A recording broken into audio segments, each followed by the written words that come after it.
வணக்கம்.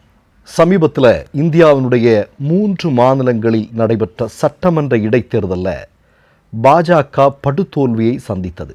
அந்த செய்தியை கேட்டு இந்திய மக்கள் மிகுந்த மகிழ்ச்சியில் இருந்த தருணத்தில் இந்தியாவினுடைய மிக முக்கியமான அரசியல் தலைவர் ஒருவர் இப்படி சொல்கிறார். என்ன சொல்கிறார் அப்படின்னா, மக்களை திசை திருப்புவதற்காக என்றே பாஜக பங்கிம்பூர் மற்றும் தட்டியா இடைத்தேர்தலில் தோல்வியடைந்திருக்கிறது. இனிமேல் எதிர்க்கட்சிகள் மின்னணு வாக்குப்பதிவு எந்திரங்கள் குறித்த கேள்விகளை எழுப்பாது என்று அவர்கள் கூறுவார்கள். பொதுமக்களை ஏமாற்றுவதற்காகவே இந்த இடைத்தேர்தல்களில் வேண்டுமென்றே தோற்று போயிருக்கிறார்கள். இது யார் சொல்லியிருக்கா அப்படின்னா, அகிலேஷ் யாதவ் என்று சொல்லக்கூடிய இந்தியாவுடைய மிக முக்கியமான ஒரு தலைவர் சொல்லியிருக்கிறார். அதில் அவர் சொல்கிற ஒரு வார்த்தை ரொம்ப ரொம்ப முக்கியமானது. பாஜகவினுடைய 30 வருட கோட்டையில் மோடி படுதோல்வியை சந்தித்திருக்கிறார். இதுதான் இந்தியாவில் இருக்கக்கூடிய பெரும்பாலான ஊடகங்கள் தலைப்பு செய்தியாக போட்டது.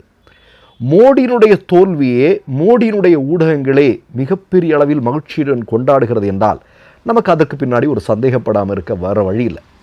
இப்போ இது தொடர்பாக நீங்கள் இந்த தேர்தல் முடிவுகள் வந்ததுமே பாஜகவினுடைய 2-3 முக்கியமான தலைவர்கள் சொன்னார்கள், என்னப்பா மற்ற கட்சிகளெல்லாம் இப்போது வெற்றி பெற்று விட்டார்கள் அல்லவா, இப்போ நீங்கள் இவிஎம்களை குத்தம் சொல்லுவீங்களா அப்படின்னு அவங்க கேட்க ஆரம்பிச்சிட்டாங்க. இப்போது அதற்கு பதிலாக ஒருவர் சொன்னது தான் இன்றைக்கி ரொம்ப ஹைலைட்டாக இருக்குது. என்ன அப்படின்னா, பாஜக எப்போவுமே ரீட்டைலை நம்பாது, ஹோல்சேல் வியாபாரிகள் தான். ஒரு மாநிலத்தினுடைய இடைத்தேர்தல்களெல்லாம் அவங்களுக்கு முக்கியம் இல்லை. ஒரு மாநிலத்தினுடைய சட்டமன்ற தேர்தல் முழுமையாக நடக்கிற பட்சத்தில் அங்கே பல வித்தைகளை காட்டுவார்கள், பல மோசடிகளை அரங்கேற்றுவார்கள். இந்தியா முழுவதும் பாராளுமன்ற தேர்தல் நடக்கிறது என்றால் 10 இடங்கள் கூட கிடைக்காது அப்படிங்கிற நிலைமையில் அவங்க பல்வேறு சித்து வேலைகளை எல்லாம் செய்வாங்க. இதைத்தான் அந்த பதிவு சொன்னது. இப்போ நாம் என்ன கேட்குறோம், அகிலேஷ் யாதவ் சொல்லியிருக்கிறார், இப்போதும் நாங்கள் வாக்கு எந்திரங்களையும் தேர்தல் ஆணையத்தினுடைய செயல்பாடுகளையும் முழுமையாக நாங்கள் நம்ப தயாராக இல்லை அப்படின்னு சொல்கிறார். உங்களுக்கு நல்லா தெரியும், தொடர்ந்து இந்த தேர்தல் ஆணையத்தினுடைய இவிஎம்ஐ குறித்து போல்டாக பேசிகிட்டு இருக்கக்கூடிய ஒரு மிக முக்கியமான தலைவர் அவர். இப்போது உத்தரப்பிரதேசத்தில் வெகு விரைவில் சட்டமன்ற தேர்தல் நடக்கவிருக்கு. உங்களுக்கு எல்லாருக்குமே நல்லா தெரியும். அங்கே நீங்கள் பார்த்தீங்க அப்படின்னா, இப்போ நீட் வினாத்தாள் மோசடி, யோகி ஆதித்யநாத் கடந்த ஒரு 9 வருடங்களில் மட்டும் விளம்பரத்திற்காகவே 7000 கோடிக்கும் அதிகமாக செலவிட்டிருப்பது, இதெல்லாம் முக்கியமான விஷயங்கள் தான். ஆனால் அதைவிட உத்தரப்பிரதேச மக்கள் மத்தியில் எரிந்து கொண்டிருக்கக்கூடிய விஷயம் என்ன தெரியுமா, அயோத்தி ராமர் கோயிலை RSS சங்கபரிவார கும்பல் கொள்ளையடித்திருக்கிறது. சாதாரண கொள்ளை அல்ல, 2000 கோடி ரூபாய்க்கு மேலே கொள்ளையடித்திருக்கிறார்கள் என்கிற செய்தி ஆதாரத்தோடு அம்பலமாகி இருக்கிறது என்பது நமக்கு தெரியும். இதை முதலில் இந்தியாவில் இருக்கக்கூடிய வெகுஜன ஊடகங்களுக்கு கொண்டு வந்தவர் அகிலேஷ் யாதவ். அந்த சம்பவம் இன்றைக்கு மக்கள் மத்தியில் அவ்வளவு பெரிய பேசுபொருளாக இருக்கிறது. இன்றைக்கு தேர்தல் நடந்த யோகி ஆதித்யநாத் கூட தோற்று போவார். அந்த நிலைமை தான் உத்தரப்பிரதேசத்தில் இருக்கு. ஆனால் சொல்ல முடியாதுங்க, வெகு விரைவில் நடக்கவிருக்கிற உத்தரப்பிரதேச சட்டமன்ற தேர்தலில் 3வது முறையாக, 4வது முறையாக, 5வது முறையாக அப்படின்னு தலைப்புச் செய்தி போட்டு யோகி ஆதித்யநாத் முதலமைச்சராக தேர்வானார் அப்படின்னு வந்தாலும் நம்ம ஆச்சரியப்படுவதற்கில்லை. ஏனென்றால் மீண்டும் சொல்கிறேன், இவங்க ரைட்டேல் வியாபாரிங்க கிடையாது, இவங்க ஹோல்சேல் வியாபாரிகள். சரியா? அதுதான் ரொம்ப முக்கியமானது.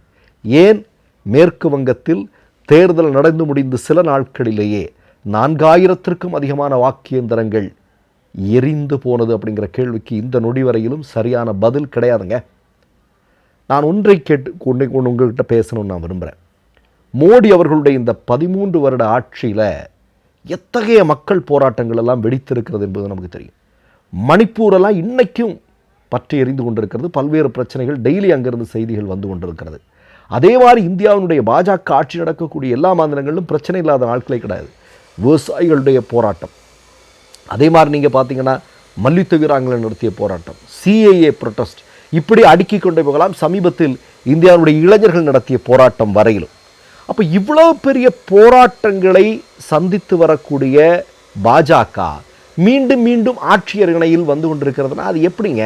பங்களாதேஷில் போராட்டம் நடந்தால் அந்த ஆட்சி போகுது, ஸ்ரீலங்காவில் போராட்டம் நடந்தால் அங்கே ஏற்கனவே இருந்த ஆட்சி போகுது.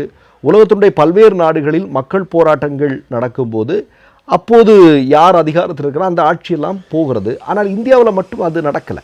இது எப்படி என்னன்னு தெரியல நமக்கு, இல்லையா? இப்போ நீங்கள் ஒன்றை பார்த்து கொள்ளுங்கள். இப்போ திராவிட முன்னேற்றக் கழகம் கடந்த 5 வருடத்தில் தமிழ்நாட்டில் ஆட்சி பொறுப்பில் இருந்தார்கள். நீங்கள் சொல்லுங்களேன், திராவிட முன்னேற்றக் கழக ஆட்சிக்கு எதிராக மக்கள் போராட்டங்கள், ஒரு மிகப்பெரிய மக்கள் போராட்டங்கள் ஏதாவது நடந்திருக்கா? இல்லை மு.க. ஸ்டாலின் அவர்களுடைய ஆட்சியில் மக்கள் விரோத செயல்கள் அந்த அரசாங்கம் செய்யுது அப்படின்னு சொல்லிட்டு ஏதாவது பிரச்சனைகள் நடந்திருக்கா? அப்படி இல்லை. எல்லாரையும் உழுக்கக்கூடிய அளவிற்கான பிரச்சனைகள் இல்லை. பக்கத்து கேரளாவில் நடந்திருக்கா? இல்லை. ஆனால் நீங்கள் இந்த 2 மாநிலங்கள்லையும் பாருங்கள், ஆட்சி மாற்றம் நிகழ்ந்திருக்கிறது. எப்படின்னு யாருக்குமே தெரியல. ஆட்சி மாற்றம் நடந்திருக்கிறது. அப்போது இந்த இடத்துல தான் அகிலேஷ் யாதவ் சொல்லக்கூடிய இந்த விஷயம்ங்கிறது ரொம்ப ரொம்ப முக்கியமானதாக இருக்கிறது. பாஜக ஆட்சி நடக்காத மாநிலங்களில் மிக சிறப்பான ஆட்சி நடந்தும் மக்கள் போராட்டங்கள் எதுவும் நடக்காமலும் இருந்தாலும் அந்த கட்சிகள் எல்லாம் தோற்று போகிறது. பாஜக ஒன்றியத்தில் ஆட்சி பொறுப்பில் இருக்கிறார்கள். மிகப்பெரிய மக்கள் போராட்டங்கள் நடக்கிறது. ஏராளமான மக்கள் விரோத செயல்கள் நடக்கிறது. மக்கள் வாழ்வதற்கே பெரிய சங்கடங்கள் இருக்கிறாங்க. ஆனால் பாஜக தொடர்ந்து வெற்றி பெற்று கொண்டிருக்கிறது. இந்த முரண்பாடு தான் நமக்கு இங்கே எவ்வளவு தெரியல. அப்போ என்ன அப்படின்னா, இந்த தேர்தலில், இந்த இடைத்தேர்தல்களில் வெற்றி பெற வைக்கிறத நம்ம பேசணும். ஊடகங்கள் பேசுகிறாங்க இல்லையா? 30 வருட ஆட்சியிலிருந்து அங்கேயே பாஜக தோத்துட்டாண்டா, இனி அவ்வளோதாண்டா பாஜக. இது நம்ம எத்தனை முறை பேசியிருப்போம். கடந்த 13 வருடங்களில் நாம் எத்தனை முறை இப்படியெல்லாம் பேசியிருக்கிறோம். சின்ன சின்ன வெற்றிகளை எல்லாம் நம்முடைய மக்கள் எவ்வளோ பெருசாக கொண்டாடின. ஏன்னா அவங்களுக்கு அது பிடிக்குது. பாஜக தோல்வியடையணும் என்று மக்களில் பெரும்பாலானவர்கள் விரும்புகிறார்கள். அப்போ சின்ன சின்ன பாஜகவினுடைய தோல்விகள் கூட மக்கள் விமர்சையாக கொண்டாடக்கூடிய காட்சியை பார்க்குறோம். ஆனால் ஒரு மாநிலத்தினுடைய சட்டமன்ற தேர்தல் இப்படியெல்லாம் நடக்கும்போது ரிசல்ட் வேறு மாதிரியாக இருக்குது. இப்போது நிறைய மேதாவிகள் என்று சொல்ல ஊடகங்களை, சமூக ஊடகங்கள் பெரிய மேதாவிகள் எல்லாம் பேசுவாங்க. எப்படி அவங்க கர்நாடகத்தில் எப்படி காங்கிரஸ் ஜெயிச்சிட்டாங்க சொல்லுங்கள் பார்க்கலாம், இப்படி கேட்டுருவான். அது இந்த இடத்துல கேரளாவில் இப்போ எப்படி காங்கிரஸ் ஜெயிச்சிட்டா இப்படியெல்லாம் கேட்கலாம். இதுக்கு பதில் இருக்குது. இப்போ கேரளாவில் காங்கிரஸ் வெற்றி பெற்றது என்றால், கேரளாவில் வெற்றி பெற்று ஆட்சி அதிகாரத்தில் வந்திருக்கக்கூடிய நபர் ஒரு பக்கா ஒரு ஆர்எஸ்எஸ்காரர். சவர்கருடைய படத்திற்கு முன்னால் தீபம் ஏற்றி ஆர்எஸ்எஸ்னுடைய நிகழ்வில் கலந்து கொண்டவர் தான் இன்றைக்கு காங்கிரஸினுடைய முதல்வராக கேரளாவில் வந்திருக்கக்கூடிய நபர். இன்றைக்கு வந்தே மாதரம் பாடல் அங்கே கட்டாயமாக்கப்பட்டு விட்டது.